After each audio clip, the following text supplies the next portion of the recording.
بدعت وہ ہے جس کی اصل نہ ہو، نظیر نہ ہو، مثال نہ ہو، وہ بدعت ہے۔ شریعت میں جس کی مثال نہ ہو، نظیر نہ ہو، اصل نہ ہو، اصلیت نہ ہو، بس وہ بدعت ہے۔ پھر بدعت دو طرح کی ہوتی ہے، ایک ہے بدعت حسنہ، ایک ہے بدعت سیئہ، اچھی بدعت اور بری بدعت۔ حافظ ابن رجب حنبلی فرماتے ہیں البدعۃ ہی الفعلۃ المخالفۃ للسنہ، بدعت وہ ہے جو سنت کے مقابل میں آپ کا جو کوئی نیا راستہ، نیا طریقہ ہے، بس وہ بدعت ہے۔ سنت کے مقابل میں آپ کا جو اپنا سنت ہے، اس کے مقابل میں، اس کے مخالف میں جو ہے، بس اسی کو بدعت کہتے ہیں۔ بدعت کی مثال میرے بھائی بس ایسے جیسے کوئی انسان بہت خوبصورت ہے لیکن انگلی 4 ہے، بہت خوبصورت ہے لڑکی لیکن انگلی 6 ہے، بس آپ آگے سمجھ ہی رہے ہیں۔ یہ ویلڈنگ ہے، ایڈیٹنگ ہے، چھیڑ چھاڑ ہے، کٹنگ ہے، دین کو کٹ پیس کرنا ہے۔ حافظ ابن حجر فرماتے ہیں البدعۃ ما احدث مما لیس له اصل فی الشریعہ یدل علیہ، جس کا ثبوت قولا فعلا عملا نہ ہو، رسول اللہ نے نہ کیا ہو، نہ کرنے کا حکم دیا ہو، اور نہ اس کے بارے میں کچھ فرمایا ہو، بس وہ کیا ہے؟ بدعت۔ ایک ہے لغوی بدعت، ڈکشنری ڈیفینیشن میں کیا چیز ہے۔ حضرت عمر رضی اللہ تعالیٰ نے جب باقاعدہ تراویح کی جماعت پر سب کو اکٹھا کیا، لوگ بکھر کر نماز پڑھ رہے تھے، رسول اللہ صلی اللہ علیہ وسلم 3 دن تک نماز تراویح پڑھائے اور اس کے بعد پھر واپس گھر سے تراویح کے لیے مسجد تشریف نہیں لائے۔ تو حضرت عمر رضی اللہ تعالیٰ نے اپنے زمانے میں جو صحابہ بکھر کے لوگ پڑھ رہے تھے سب کو ایک جماعت پر باقاعدہ کھڑا کر دیا، سب ایک جماعت کے ساتھ نماز پڑھیں گے۔ پھر حضرت عمر رضی اللہ تعالیٰ نے فرمایا نعمت البدعۃ ہذہ، یہ کتنا اچھا طریقہ میں نے جاری کیا ہے۔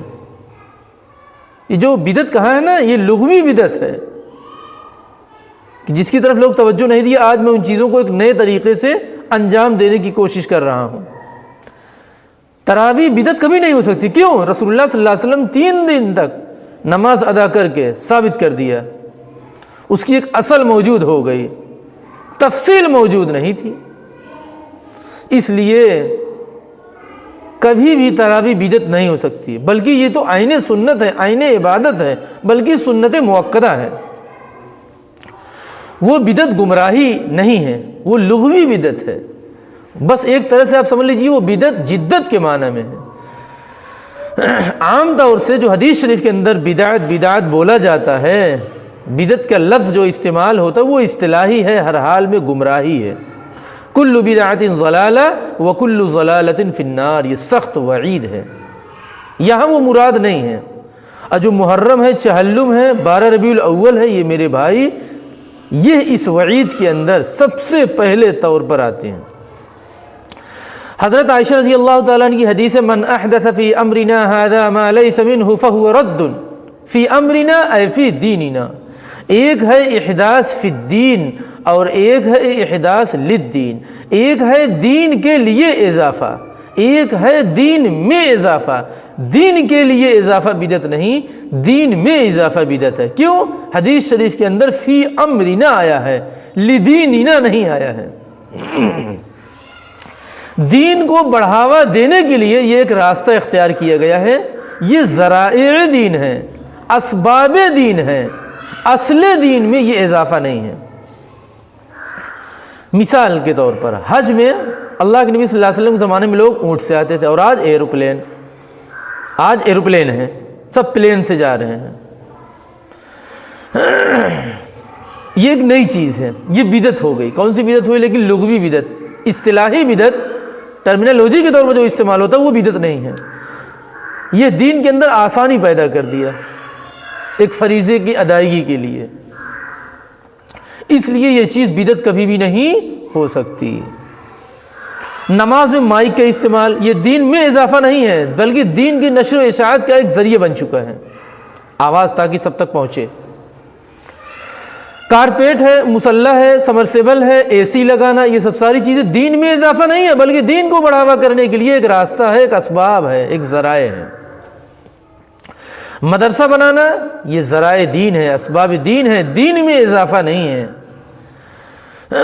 لاؤڈ اسپیکر کا استعمال کرنا، انٹرنیٹ کا استعمال کرنا، یہ سب جو ہے ذریعے تبلیغ ہیں، اسباب دین ہے، ذرائع دین ہے، اصل دین میں اضافہ نہیں ہے۔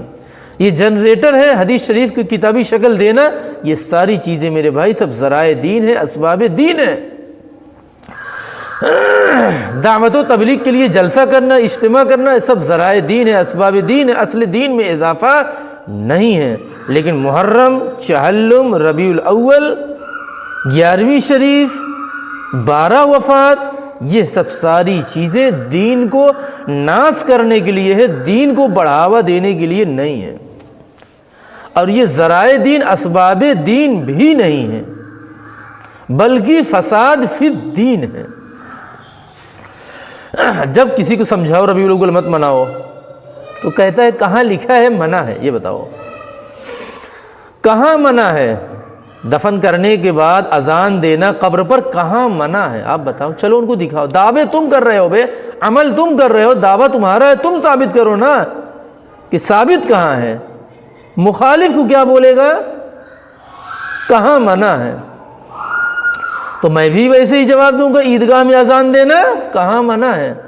جمعہ کی نماز اگر کوئی 4 رکعت پڑھا دے تو کہاں منع ہے؟ میں بھی ایسے ہی بولوں گا، کہاں منع ہے؟ مغرب میں 3 رکعت بہت دنوں سے پڑھی جا رہی ہے، اگر میں کہہ دوں آج میں 4 پڑھاؤں گا، اب پڑھانے کے بعد کوئی پوچھے گا تو خیر نہیں ہے، اب پھر میں کہہ دوں گا کہاں منع ہے، تب پتہ چلے گا وہاں منع کیسا ہے۔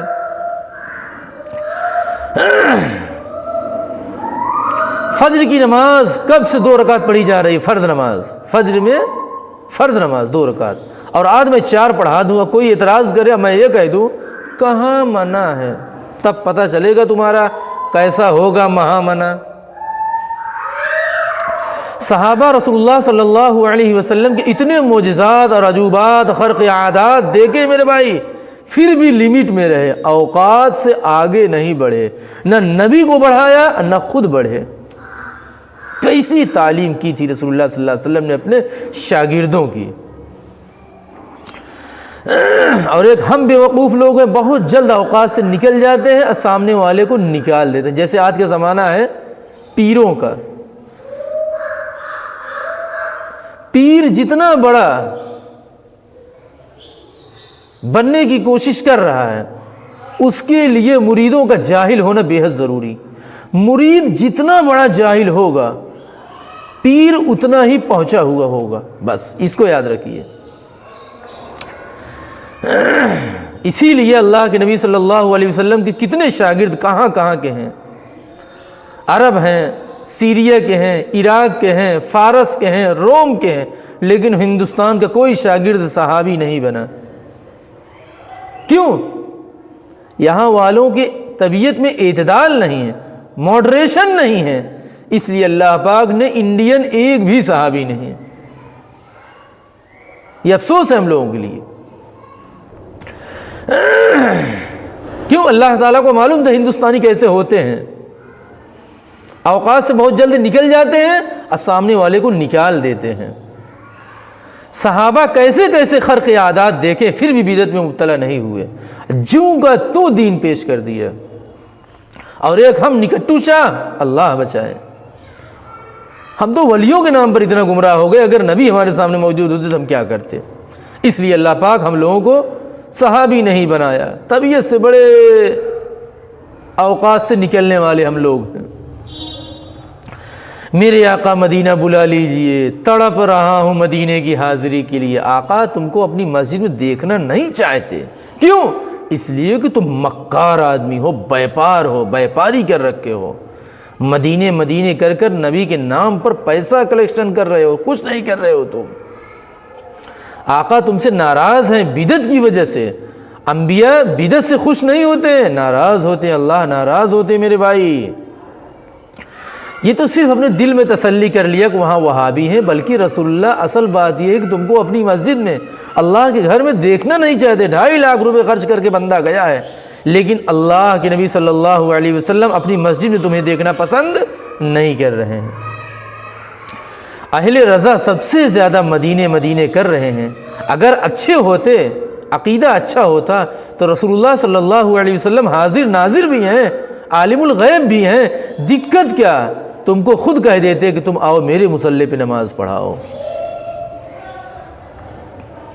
اس لیے میرے بھائی مدینے سے رسول اللہ خوش نہیں ہو رہے ہیں، اپنا عقیدے درست کرو، کفر شرک سے اپنے ایمان کو پاک کرو، تب جا کر رسول اللہ صلی اللہ علیہ وسلم خوش ہوں گے اور اپنے مصلی پہ کھڑا ہونے کے لیے چانس دیں گے۔